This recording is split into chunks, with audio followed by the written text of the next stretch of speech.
갈라디아서 6장 11절로 18절까지 말씀에 의지해서 예수의 흔적이라는 제목으로 말씀을 나누고자 합니다. 제목이 심상치 않죠. 예수의 흔적. 10월 달은 우리가 다시 복음 앞에 복음에 관련된 말씀을 전하다 보니 좀 말씀에 좀 강하게 나가고 있습니다. 근데 우리가 또 들어야 될 말씀이기 때문에 우리가 들으면서 그 말씀 가운데 우리가 또 내 심령을, 우리의 영을 또 새롭게 했으면 좋겠습니다. 초대기의 당시에는 복음이 전파되면서 많은 사람들이 예수 그리스도를 듣고 회개하고 주님께 돌아오는 역사가 일어났어요. 그래서 베드로 같은 경우는 설교하면 3,000명, 5,000명씩 회개하여 돌아오는 역사들이 일어났다는 것입니다. 하지만 당시에는 예수를 믿는다는 것이 지금처럼 이렇게 자유롭지 못했습니다. 물론 복음이 전하고 예수님을 전해질 때 그 복음 때문에 그 예수를 알고 듣고 깨달아 돌아온 역사가 일어났지만, 사실 그런 건 조금 그 예수를 믿는 모습들, 내가 그리스도인이 된다는 것은 많은 결단이 필요하던 시기는 했습니다. 지금은 우리가 좀 굉장히 자유롭게 예수를 믿잖아요. 우리가 예수님 믿는다고 교회 간다고 핍박을 당하거나 감옥에 갇히거나 그럴 일은 없죠. 물론 지금도 그런 곳이 있습니다. 며칠 전에도 기사 하나를 봤는데 중국 선교사님이 이제 공안에 잡혔더라고요. 중국에서는 허용되어 있는 교회가 있어요. 허용하는 교회. 그 이외의 교회들은 지하교회라고 하잖아요. 가정교회라고요. 근데 이 선교사님이 지하교회, 가정교회를 인도하다가 이제 공안에 붙잡힌 겁니다. 그러면 이제 아무래도 큰 핍박이 일어나겠죠. 중국 같은 경우도, 북한도 그렇고요. 종교의 자유가 없습니다. 그러다 보니 마음껏 예수를 믿거나 예배를 드리는 것이 쉽지는 않습니다. 북한 같은 경우도 종교의 자유가 없는 그런 상황이죠. 이 당시에는 예수를 믿으면 유대주의자들, 과격한 유대주의자들에게 핍박을 당합니다. 어려움을 당하기도 하고요. 로마 같은 경우는 그리스도인, 초대교인들이 붙잡히게 되면은 검투사와 싸움을 한다든지 사자와 싸움을 한다든지 이런 오락거리로 전락하는 경우들이 있었다는 것입니다. 신약성경 27권 있는데 이 27권 중 절반 이상이 사도 바울이 기록했습니다. 이 사도 바울조차도 복음을 전하다가 감옥에 가게 되었고 결국에는 순교를 하게 되죠. 그럼에도 불구하고 복음에는 생명이 있고 능력이 있기 때문에 복음이 전해지면 영혼이 구원받는 기적이 일어나고 교회가 세워지고 하나님 나라가 확장되어지는 그런 놀라운 일들이 계속해서 일어나고 있는 상황입니다. 자, 사도 바울은요, 이방인 사역자로 부르심을 받았죠. 그래서 전도 유행을 하면서 복음을 전하고 말씀을 가르치고 교회를 세우고 성도들을 세우는 그런 사명들을 감당하고 있었습니다. 그래서 사도 바울이 여러 군데 이제 편지를 썼죠. 전도를 하면서 편지를 쓰고 감옥에서도 편지를 쓰고, 감옥에서 쓴 편지를 옥중서신이라고 하잖아요.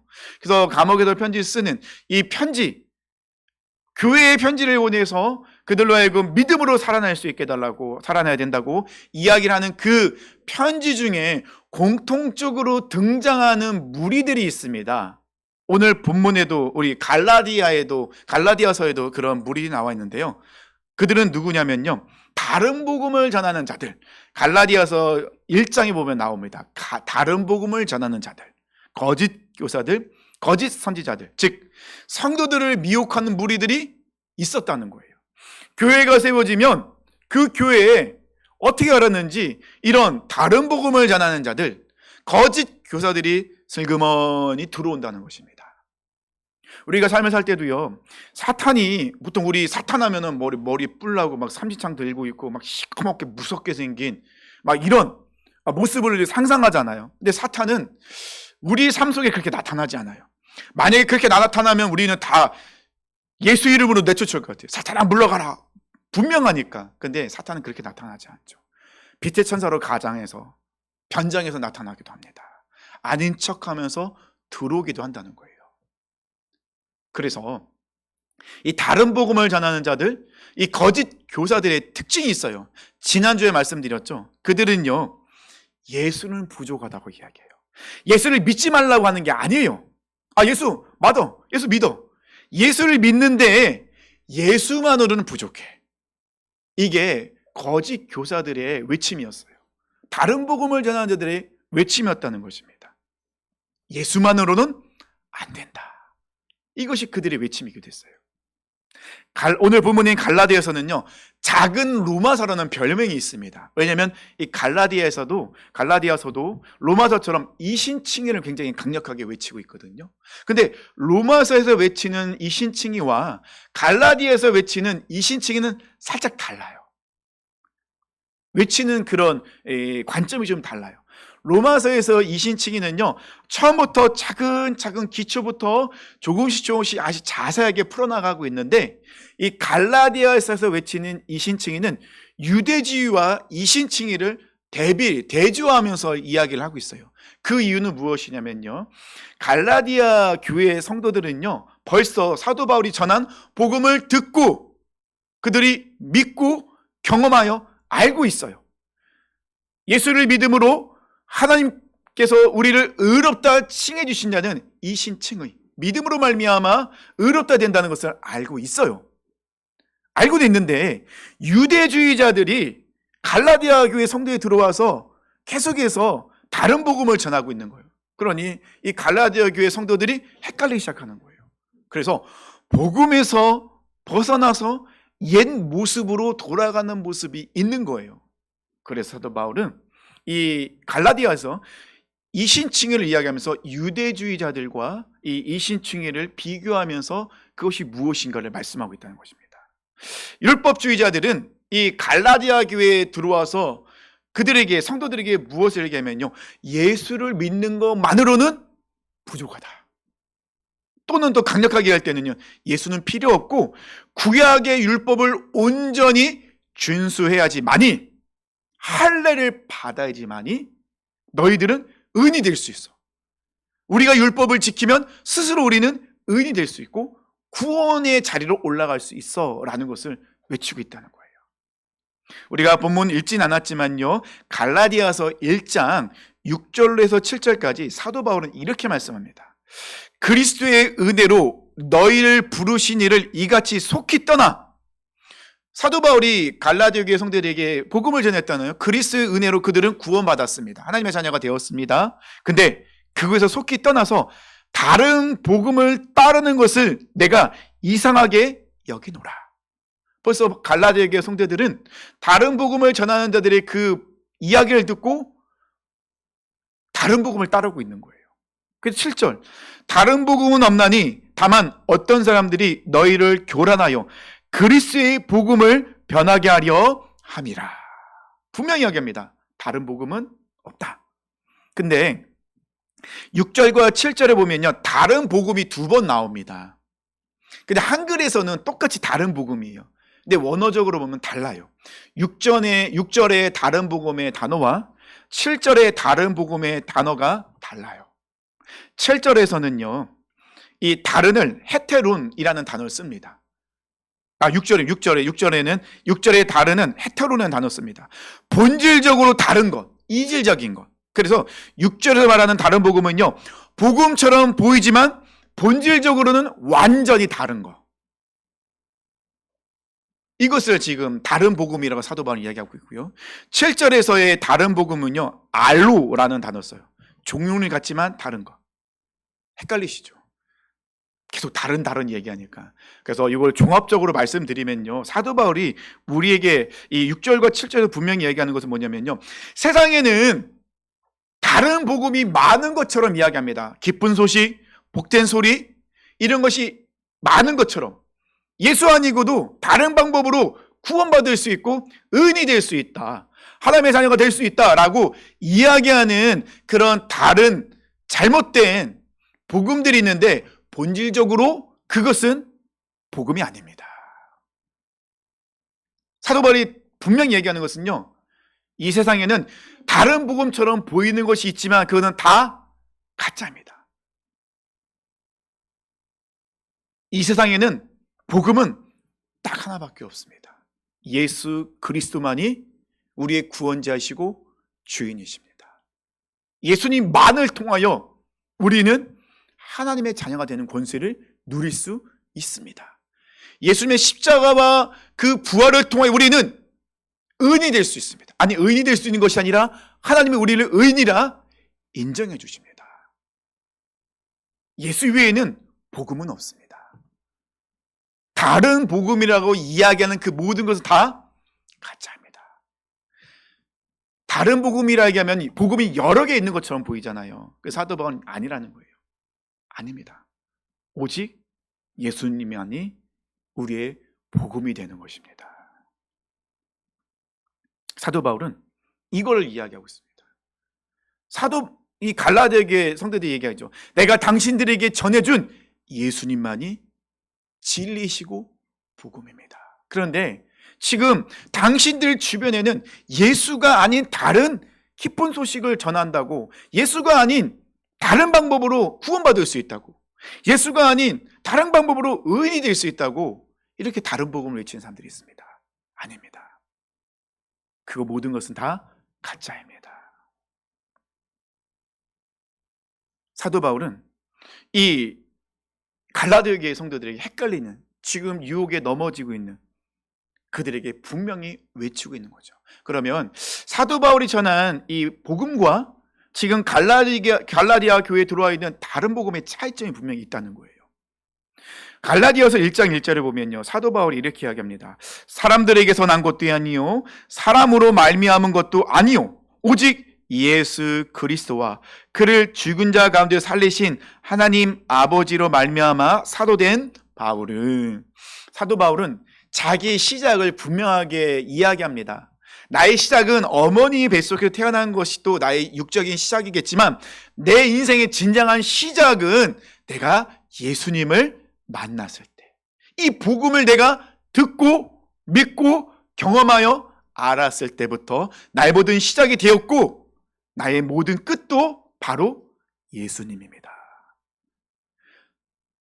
하나님께서 나에게 은혜를 주셨기 때문에 나는 이렇게 사도로 보내심을 받아 복음 전한 자가 되었습니다. 그러니까 사도 바울이 전하는 복음은요, 오직 예수만을 이야기하는 거예요. 사도 바울은 예수 위에 그 어떤 것도 얹지 않습니다. 그래서 1장 12절에 보면 사도 바울이 이렇게 고백하죠. 이는 내가 사람에게서 받은 것도 아니요 배운 것도 아니요 오직 예수 그리스도의 계시로 말미암은 것이라. 사도 바울은 분명히 합니다. 내가 당신들에게 전해준 복음은 이것저것이 아닙니다. 분명하게 딱 하나입니다. 예수 그리스도. 그러니까 사도 바울은 기승전결 다 예수 그리스도예요. 하지만 다른 복음에는 예수도 있습니다. 이해가 되십니까? 사도 바울은 예수만이에요. 하지만 다른 복음은요, 예수도예요. 예수만으로는 부족하니 이것도 믿어야 되고 저것도 해야 되고 이것도 의지해야 되고, 이렇게 이야기하고 있다는 것입니다. 우리가 지금 살아가는 시대는 포스트 모더니즘 시대라고 했죠. 전통이 무너졌습니다. 내가 생각하는 것이 다 옳다라고 외치는 시대에 살고 있죠. 이 포스트 모더니즘 시대에 우리 기독교인들이 가장 공격당하는 것이 종교다원주의입니다.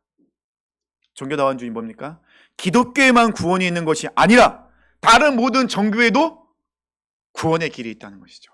쉽게 예를 들면 등산을 할 때, 설악산에 올라갈 때는 그 설악산이 설악산 대천봉인가요? 그치? 올라갈 때는 그 올라가는 길이 이 길도 있고 저 길도 있고 뒷길도 있고 옆길도 있다는 거예요.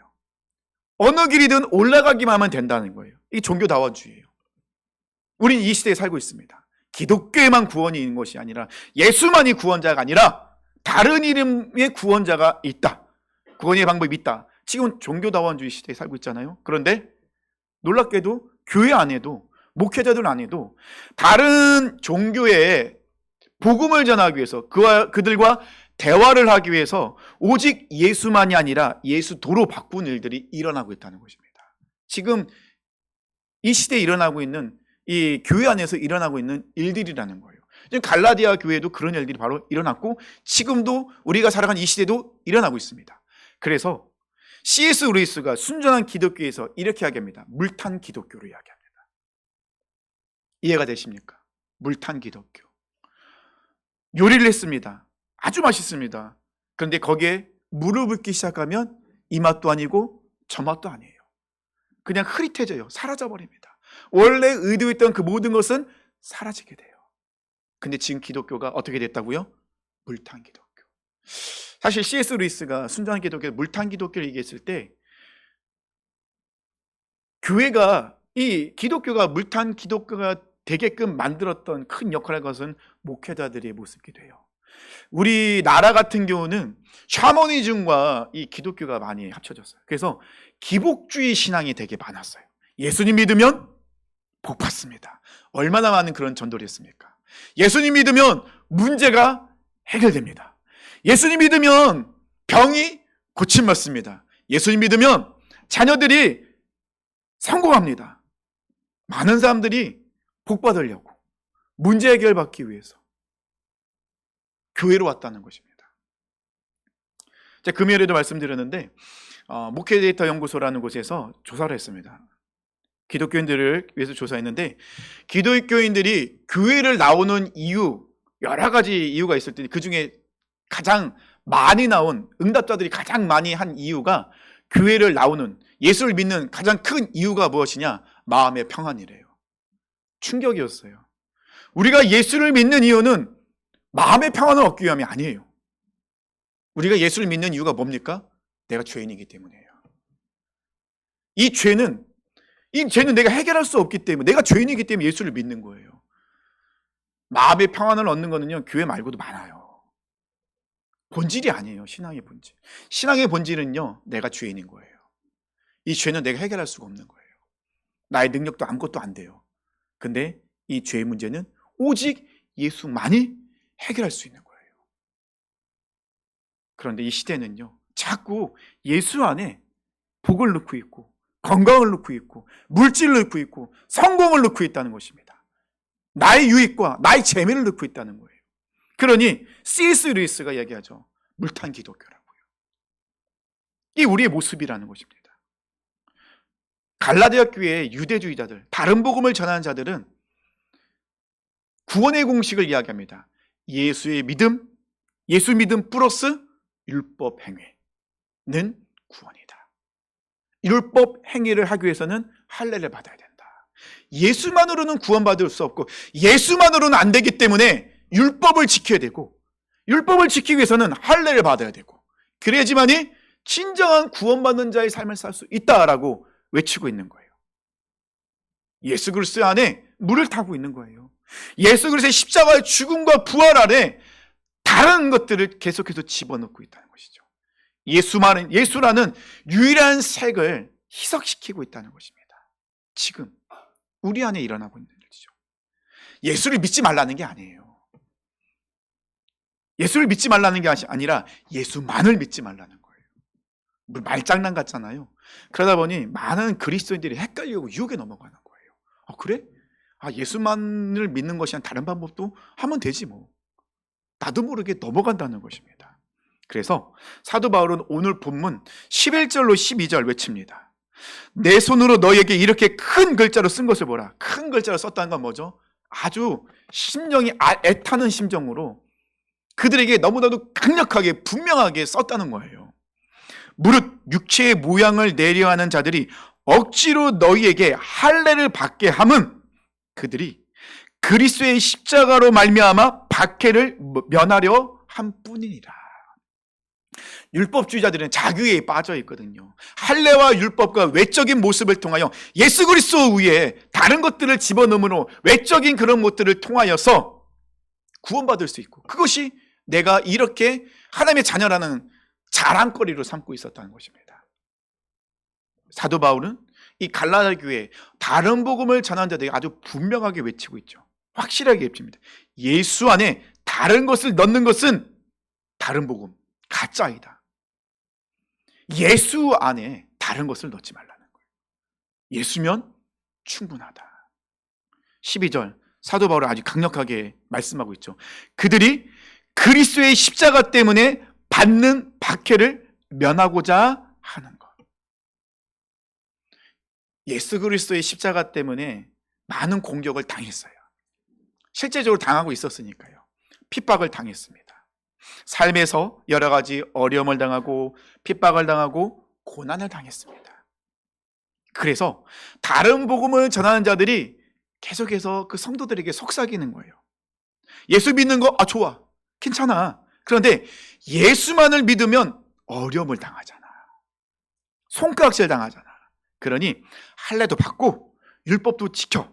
그러면 어려움을 당하지 않아. 굳이 고난당할 필요가 뭐가 있겠어? 좋은 게 좋은 거잖아. 이게 지금 다른 복음을 전하는 자들이 외치는 모습이었어요. 아니 굳이 예수만을 믿어서 고난과 조롱을 당할 필요가 뭐가 있냐는 거예요.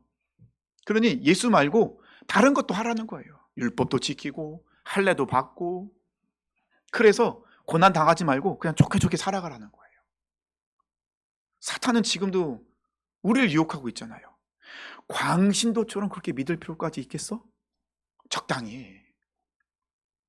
성공하려면, 사회생활 잘하려면, 승진하려면, 돈을 벌려면, 내가 무엇인가 내가 얻고 싶은 거를 얻으려면 예수를 믿는 것도 좋지만 적당히 타협해야 되는 거야.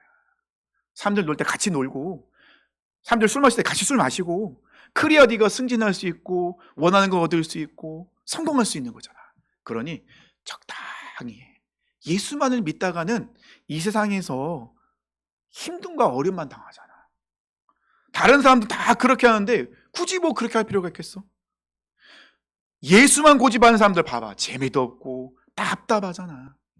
사탄은 지금도 우리에게 이렇게 다른 복음을 이야기하고 있어요. 예수를 믿지 말라는 게 아니에요. 예수 믿는 거 괜찮아. 예수 믿어. 예수 믿어야지. 근데 예수만으로는 부족해. 예수만을 믿다가는, 예수만을 고집하다가는, 예수만을 붙잡고 있다가는 뒤처지는 거야. 성공할 수 없어. 승진할 수도 없고, 직장에서도 상사의 눈에 찍히잖아요. 예수만을 고집하다 보면은 사람들이 알아주지 않잖아요. 사탄은 계속해서 우리에게 예수가 아닌 다른 것들을 계속해서 집중하라고, 따라가라고, 그것을 믿으라고, 의지하라고 이야기하고 있다는 것입니다. 사도 바울은 고백합니다. 14절입니다. 그러나 내게는 우리 주 예수 그리스도의 십자가 외에 결코 자랑할 것이 없으니 그리스도로 말미암아 세상이 나를 대하여 십자가에 못 박히고 내가 또한 세상을 대하여 그러하니라. 사도 바울이 이야기합니다. 나는 내 인생 속에서 지금 내가 외치는 것 예수 그리스도의 십자가 외에는 자랑할 것이 없습니다. 아니 사도 바울이 자랑할 게 왜 없겠습니까? 사도 바울은 자랑할 거 많습니다. 사도 바울은요 태어난 지 2일 만에 할례 받았습니다. 유대인이죠. 사도 바울은 태어나자마자 로마 시민권자였어요. 많은 사람들이 돈을 내서 얻고 싶었던 로마 시민권자였습니다. 그는요 모세오경을 토시 하나 안 틀리고 외우는 사람이었습니다. 613가지의 율법을 잘 알고 지키는 자였습니다. 가말리엘 안에서 그는 공부한 사람입니다. 가만히 있으면 사내들인 공회원이 되는 건 시간 문제예요. 유대인 중에 유대인이요 바리새인 중에 바리새인입니다. 그는 잘할 거 많습니다. 일주일에 한 번씩 금식기도 하고요 11조 주머니와 구제본을 따로 차고 있고 하나님 말씀하신 대로 그렇게 율법을 지키는 사람, 자랑할 거 참 많습니다. 그런데 사도 바울이 진리이신 예수를 만나고 나느니 지금까지 내가 자랑했던 것은 아무것도 아니라는 거예요. 도리어 이것이 내가 예수를 만났는데 방해물이 되더래요. 그래서 사도 바울이 고백을 뭐라고 하죠? 나 이 모든 것을 배설물로 여기노라. 내가 예수만을 믿고 예수 앞으로 나가야 되는 방해라는 이 모든 것들을 다 배설물로 여기다는 거죠. 그가 그렇게 고백할 수밖에 없었던 게 뭐냐? 유대주의, 할례, 율법 지키는 거, 바리새인, 로마 시민권, 이것이 사도 바울의 죄에서 구원하지 못하더라는 거예요. 자기가 갖고 있던 그 모든 것이 죄인인 자기를 구원의 자리로 인도하지 못하더라는 겁니다. 그런데 예수를 만나고 나니 예수님의 그 십자가 부활이 내 안에 들어오니 내가 믿으니 놀랍게도 사도 바울은 죄인이 아닌 하나님의 자녀가 되는 권세를 누리더라는 거예요. 그래서 사도 바울은 이 모든 것은 아무 소용이 없구나. 내가 유일하게 자랑할 것은 예수 그리스도의 십자가와 부활뿐이다. 그러면서 사도 바울은 우리가 이 세상 어떻게 살아가야 될지를 이야기해 주죠. 후반절에 나오잖아요. 그리스도로 말미암아 세상이 나를 대하여 십자가에 못 박히고 내가 또한 세상에 대하여 그러하니라. 사실 어렵죠. 이게 무슨 말하는 건지. 세 번역으로 제가 쉽게 읽어드릴게요. 그리스도로 말미암아, 이게 중요해요. 예수님으로 말미암아 내 쪽에서 보면 세상이 죽었고 세상 쪽에서 보면 내가 죽었습니다. 이걸 이야기하고 있는 거예요. 사도 바울은 내가 예수님을 믿어서 십자가에 내가 죽었습니다. 내가 십자가에 죽고 나니 그때서 나에게 일어나는 일들이 있습니다.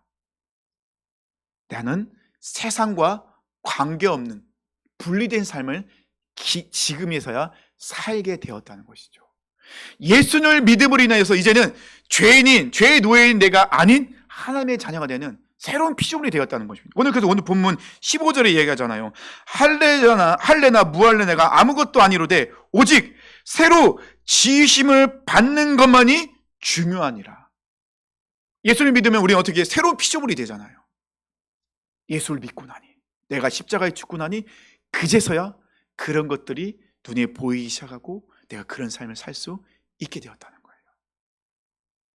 이 세상이라는 것은요, 우리가 살아가는 삶의 터전 자연 만물만을 이야기하는 것이 아니라 하나님의 뜻을 거스르는 불신앙적이고 악한 세속적인 모든 것을 지칭합니다. 사도 바울은요, 세상 속에 살아가지만 예수님을 통해 십자가에 죽으니 세상과 나는 분리게 되었다. 세상 속에 살지만 나는 세상과 상관없는 성도의 삶을 살아가는 그런 삶을 비로소야 살아가게 되었다라고 고백했다는 것입니다. 바울은 세상과 타협하는 관계가 아니라 오직 하나님께 꼭 붙어있는 새로운 삶으로 그의 인생은 살아가고 있다고 고백하고 있습니다. 그러다 보니 예수로 살다 보니 사도 바울 몸에 자연스럽게 남겨지는 흔적이 있어요. 그것을 사도 바울은 예수의 흔적이라고 이야기합니다. 17절이죠. 이후로는 누구든지 나를 괴롭게 하지 말라. 내가 내 몸에 예수의 흔적을 지니고 있노라. 사도 바울은 예수를 만나기 전에 흔적이 없었어요. 근데 예수를 만나고 나니 흔적이 하나둘씩 생기는 거예요. 이 흔적은요, 원어적으로는 스티그마라는 뜻이 있어요. 시티그마타라는 단어를 씁니다. 이는요, 노예, 군인들이 자신의 소속을, 신분을 밝히게 찍는 표시예요. 쉽게 얘기하면 낙인. 목장 같은 데 가면은 이 목장의 주인이 이거는 내 소고 내 양입니다 라는 것을 표시하기 위해서 낙인을 찍잖아요. 그 낙인이 바로 흔적. 스티그마타가 그 흔적을, 낙인을 뜻하는 거예요. 그러면 사도 바울 몸에는 이 흔적들이 남기 시작했다는 거예요. 사도 바울은요, 예수님을 만나기 전에는 그의 삶은 고난도 핍박도 조롱도 없는 삶을 살았어요. 근데 그가 예수님을 만나고 복음이 그 안에 들어오기 시작하자 그의 몸속에는 조금씩 흔적이 남기 시작합니다. 매를 맞기 시작하죠. 죽을 뻔했습니다. 돌에 맞아서 그는 사람들이 죽은 줄 알고 내다 버렸어요. 여러 번 죽을 뻔했습니다. 조롱을 당합니다. 핍박을 당합니다. 누구 때문에요? 예수 이름 때문에요. 그의 몸속에는 조금씩 흔적이 남기 시작하죠. 예수 때문에 사도 바울은 감옥에 갇힙니다. 그건 로마 시민권자예요. 그는 감옥에 갇힐 이유가 없어요. 그런데 예수 때문에 감옥에 갇혀요. 사도 바울은 감옥에 있으면서도 그는 자신을 변호하지 않고 무엇을 하죠? 복음을 전해요. 하나님이 나를 감옥에 보내신 것도 내가 복음을 전하기 위함이다. 예수를 믿고 난 후에 그의 몸에는 예수 이름 때문에 당한 고난의 상처들이 하나씩 두 개씩 생깁니다. 그것을 사도 바울은 예수의 흔적이라 얘기하고 있어요. 그래서 이 사도 바울의 예수의 흔적인 세 가지의 의미가 들어가 있습니다. 첫 번째 뭐냐면 소속의 표시예요. 나는 세상의 노예, 나는 죄의 노예가 아니라 예수 그리스도의 종이다. 나는 이제 세상이 아닌 하나님의 사람이다. 예수의 흔적은 자기 소속이 분명히 표시됐다는 거야. 나는 이제 하나님의 사람입니다. 세상과 구별된 삶의 모습을 이야기하죠. 두 번째는요, 제자의 길을 표시하고 있습니다. 세상의 그 넓은 길, 사람들이 많이 따라가는 그 넓은 멸망의 길을 가는 것이 아니라 좁은 문, 좁은 길로 들어갑니다. 예수님께서 말씀하신. 근데 좁은 길, 얼마나 어려운 길입니까? 돌에 많습니다. 매에 많습니다. 핍박을 당합니다. 조롱을 당합니다. 침뱉음을 당합니다. 오해를 받습니다. 억울합니다. 그런데 그 길을 사도 바울은요, 감사함으로 가는 거예요. 그 길이 바로 예수님께서 우리에게 가라 명령하신 길, 제자의 삶, 제자의 길, 작은 예수의 길이기 때문에 제자의 길, 말씀을 지키고 살아내는 순종의 모습, 듣고 끝내는 것이 아니라 삶 속에 살아내니까요. 마지막 세 번째는요, 복음 증거의 삶이라는 거예요. 사도 바울은 말로만 이야기하지 않습니다. 예수의 흔적이 나왔다는 것은 그는 삶 속에서 몸으로 직접 말씀을 살아내며 복음을 전하고 있었다는 거예요. 예수 때문에 받는 오해와 손해와 이 모든 것을 기쁨과 감사함으로 그는 받아들이고 있다는 거예요. 그래서 사도 바울은요, 예수의 흔적을 자랑해요. 예수의 흔적은 예수님께 속한 삶의 증거이기 때문에 그래요. 예수의 흔적이 남는다는 것은 육적으로는요, 아픔이요, 고통입니다. 세상적으로는 미련한 거죠. 왜냐하면 조롱도 당하고 손가락질도 당하고, 세상적으로 보면 미련하고 육체적으로 보면 굉장히 고난이고 아픔이에요. 하지만 하나님 앞에 섰을 때는 하나님께서 가장 기뻐하시고 아름다운 훈장이라는 거죠. 마지막 때에서 하나님이 정말 고맙다, 잘했다, 수고했다, 하나님이 안아주시고 눈물 닦아주시고 우리의 더러운 옷을 벗기시고 깨끗하고 아름다운 옷을 입혀주시죠. 생명의 면류관을 세워주시고. 왜요? 우리 안에 예수의 흔적이 있기 때문에. 사도 바울은요, 이 짧은 이 세상의 삶이 아닌 영원한 하늘나라의 소망을 두고 있기 때문에 예수의 흔적을 남는 것에 대해서 기뻐했어요. 즐거워했다는 것이죠. 사랑하는 성도님들, 우리 성도님들 삶 속에서 어떤 흔적이 남아 있습니까? 아니, 사랑하는 모든 성도님들은 어떤 흔적을 삶 속에서 남기고 계십니까? 세상적인 삶은요, 내 자존심의 흔적이 남습니다. 내 감정의 흔적이 남죠. 내가 인정받고 싶은 그런 탐심과 욕구의 흔적이 남습니다. 나라는 흔적밖에 안 남아요. 하지만 우리는 복음을 통하여 그리스도인이 되었잖아요. 그러면 우리 그리스도인이 머물다 떠난 자리는요, 세상적인 그런 내 흔적이 남는 게 아니에요. 그 자리에는 예수의 흔적이 남아야겠죠. 예수의 흔적 남긴다는 거 쉽진 않습니다. 사도 바울이 예수의 흔적을 남길 수 있었던 유일한 방법은요, 그가 십자가에 죽었기 때문에 그래요. 사도 바울은 날마다 고백하죠. 나는 날마다 죽노라. 죽어야지만이 예수 흔적이 남기 때문에 그래요. 그리스도인이라고 하면서 그 삶의 자리에 떠났는데 예수 흔적이 하나도 없어요. 그냥 모든 게 다 자기 흔적만, 세상적 흔적만 남아있어요. 그리스도인이라 이야기할 수 없겠죠. 사도 바울의 그 발걸음은요, 사도 바울이 머물다 떠난 자리는 항상 예수의 흔적이 남았습니다. 교회가 세워집니다. 영혼이 세워집니다. 하나님 나라가 확장됩니다. 사도 바울은 지금 우리에게 권면하고 있습니다. 갈라디아 교회 성도들만 얘기하는 게 아니죠. 지금 우리에게도 얘기하죠. 내가 가장 자랑한 것은 내 안에 예수의 흔적이 남아있습니다. 사도 바울이 우리에게 얘기합니다. 제 안에 예수 흔적이 남아있는 것처럼 당신들 속에도 예수의 흔적이 남길 원합니다. 그것이 진정 그리스도인의 삶의 모습이죠. 그것이 바로 다시 복음 앞으로 나가는, 복음의 자리로 나가는 우리의 모습이기도 합니다. 사랑하는 성도님들, 우리의 삶을 한번 되돌아봤으면 좋겠습니다. 내 삶을 되돌아볼 때 지금 내 삶의 그 자리에는 무엇이 남아 있습니까? 인정받고 싶은 욕구와 내 삶의 욕심과 성공과 물질과 내가 원하는 것만 남아있지 않습니까? 그러면 지금부터 바꿔야겠죠. 뒤집어서 얘기하면요, 내가 아직 십자가에 죽지 못한 거죠. 여전히 내가 살아있는 거죠. 그래서 오늘 말씀을 통하여서 우리가 다시 한번 우리가 깨닫기 원합니다. 우리는 이 세상 속에서 그리스도인으로 하나님의 자녀로 살아갑니다. 어렵습니다. 힘듭니다. 하지만 기쁘지 않습니까? 이 세상 속에서 내가 하나님의 자녀로 살아갈 수 있는 거, 하나님이 나를 자녀로 인정해 주시고 내 삶을 이끌고 계시다는 거. 그렇다면 결단했으면 좋겠습니다. 사도 바울처럼 내가 자랑할 것은 예수 그리스도의 십자가밖에 없습니다. 나는 십자가에 죽었습니다. 그리고 내 안에는 예수의 흔적이 있습니다. 우리 사랑하는 모든 성도님들이 이렇게 정말 삶 속에서 예수의 흔적을 남기시고, 마지막 때 우리의 소망은 이 세상이 아니잖아요. 잠깐 머물다가 이 세상 아니잖아요. 우리 70, 80, 90이에요. 하지만 우리가 영원히 살아야 될 곳은, 우리의 고향은 하늘나라예요. 그러면 그 고향에 가서 하나님 앞에 섰을 때 예수의 흔적을 보여야겠잖아요. 나의 흔적 남기시겠어요? 보여주시겠어요? 아무 소용 없는데요. 우리는 하늘의 소망을 둔 사람입니다. 사도 바울처럼 이 세상 속에서 예수의 흔적을 남기겠습니다. 이렇게 결단하시면서 승리하시길 축원합니다.